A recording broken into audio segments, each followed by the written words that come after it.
Fala Canelas, saudações rubro-negras, aqui é Letícia Vasconcelos e vim falar aí dessa reestreia do Flamengo na Libertadores, né? Bom, independente de desempenho, vamos combinar, a gente saiu com a vitória, foi um ponto importante, a gente jogou fora, né? Por mais que tenha sido 1 a 0, foi um jogo que a gente levou muito aperto e a gente esperava mais dos jogadores em si. Porém, a gente teve esse ponto que vai ser totalmente válido. A gente está no mata-mata, né? Então, a gente está com essa vantagem. Então, isso já vai valer muito pra gente. Agora, a gente entra em consideração também a respeito do jogo. Bom, o primeiro ponto que eu entro, gente, a gente tem que levar em consideração umas questões que entraram para esse jogo. Primeiro, em questão do defensa. O defensa, eu até...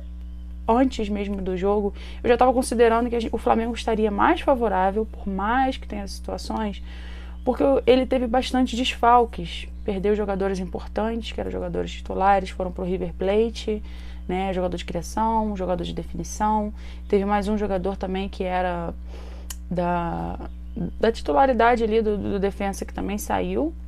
Agora eu não me recordo o time que ele foi, mas também teve novas contratações. Só que aí entra em peso o técnico.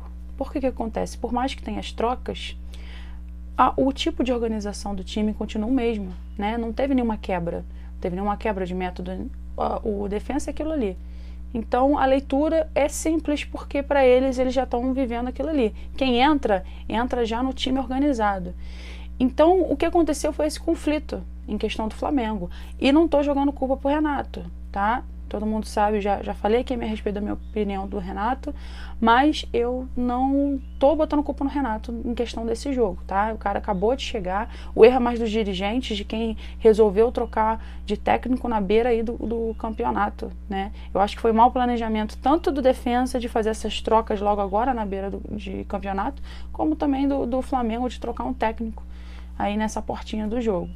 Então teve esses dois lados aí, é óbvio que vai despertar o lado tático maior, o lado que está mais organizado. Por mais que tá trocando o time, tá todo mundo encaixado, tá todo mundo seguindo a mesma linha, né? Quem tá entrando, a maioria que tá ali no campo já sabe como é que funciona a cabeça, né, do BKSS. Então isso foi óbvio, fluiu muito mais, o Flamengo tomou muito aperto, se desorganizou, acabou que isso dependeu mais da individualidade dos jogadores do Flamengo. Então, a gente viu que não foram lá os desempenhos que a gente esperava. A gente, inclusive, viu como é que o Michael tá sendo, sinceramente, merecido ele ter feito o golzinho, por mais que foi um gol cagado que bateu lá, que esbarrou no jogador do defensa, mas, enfim, foi merecido. O cara se esforça, o cara meteu a cara pra falar, pra pedir pra treinar com a base, que isso nenhum jogador faria.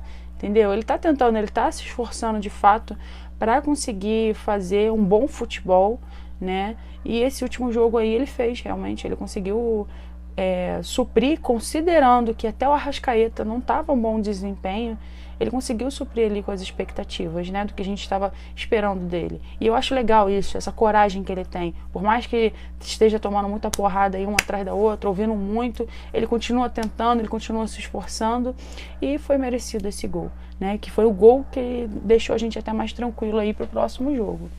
Então é isso, gente. A gente sabe que entrou em conflitos essas questões, mas não é o momento de ficar também sentando um pau no Renato Gaúcho. Óbvio que tem uma coisa ou outra de posição que a gente viu ali, que a gente achou que não ia ser válida, que ia acabar anulando ali o jogador, as substituições em si, mas não tem como culpar o cara. O cara teve 2 treinos, a gente sabe que esses 2 não são treinos ainda, né? É um processo. Então a gente tem que, infelizmente, aguardar. O erro não foi do Renato, o erro foi de quem botou o Renato agora. Não era o momento de botar o Renato agora, simplesmente. Não tem o que fazer, não tem milagre. A gente sabe que não foi um desempenho favorável dos jogadores, mas agora o que importa é que a gente fez o gol e a gente está com essa vitória. É mata-mata, gente. É mata-mata. Então agora não é para ficar chorando no leite derramado, ficar reclamando disso, de aquilo. é fazer acontecer. Diego Alves no começo também estava péssimo, aí depois também compensou tudo que ele fez de errado no começo e só salvou um monte, porque a gente tomou sufoco atrás de sufoco. Vitinho, que agora em compensação que a gente elogiou, o Michael, teve um lance que mais uma vez ele teve aquele momento que ele desligou e foi dentro da área do Flamengo, que é inadmissível. Ele teve lá um momento de individualidade, que ele estava lá junto com outro jogador, e aí ele perdeu para o jogador normal. Um jogo ali que é entre um e outro, alguém vai se sair favorável, vai sair ganhando. E foi o cara do defensa, só que ele estava dentro da área. Então o Vitinho ele não pode simplesmente, pô, perdi, vou continuar acompanhando o lance.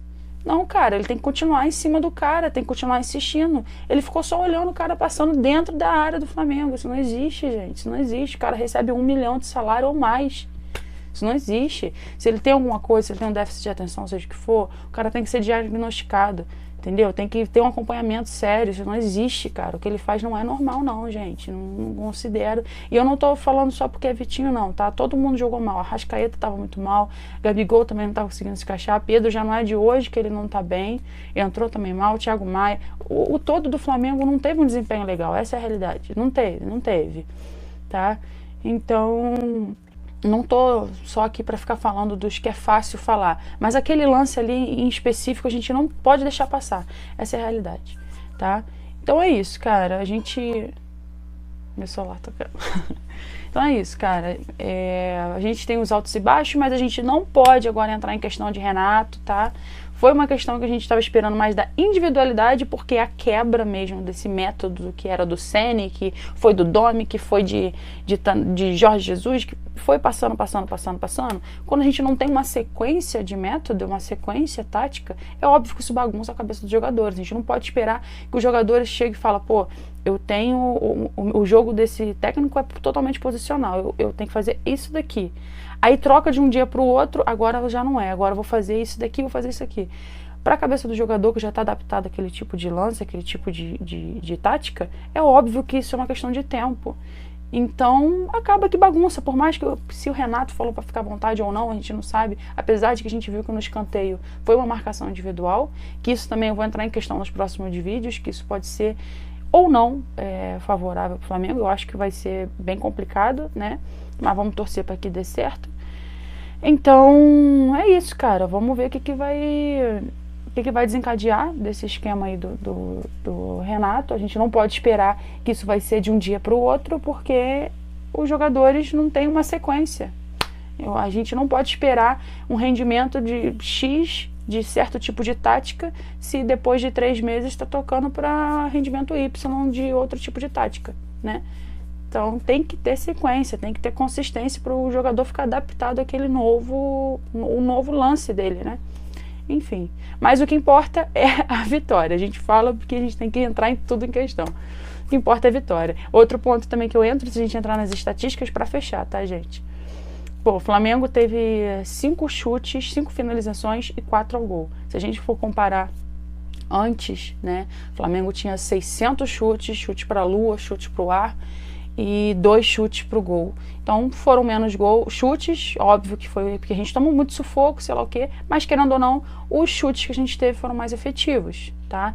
Foram poucos? Foram. Acho que foram poucos, podia ter sido mais, mas considerando o desempenho que não estava bom dos jogadores, a gente conseguiu, nesses poucos, ter certa efetividade, que também não tira mérito dos jogadores adversários. Tá bom? Então é isso. Pontinho importante. Agora é em casa, agora é no Maraca, agora é a gente que vai definir. A casa é nossa. Então tem tudo aí para ser favorável para a gente passar para a próxima chave, né? Vamos aí para as quartas de final, se Deus quiser. Então é isso, galera. Próxima chave não, né? Para quartas de final. Então é isso. Tamo junto. Saudações rubro-negras. Um beijo e fui.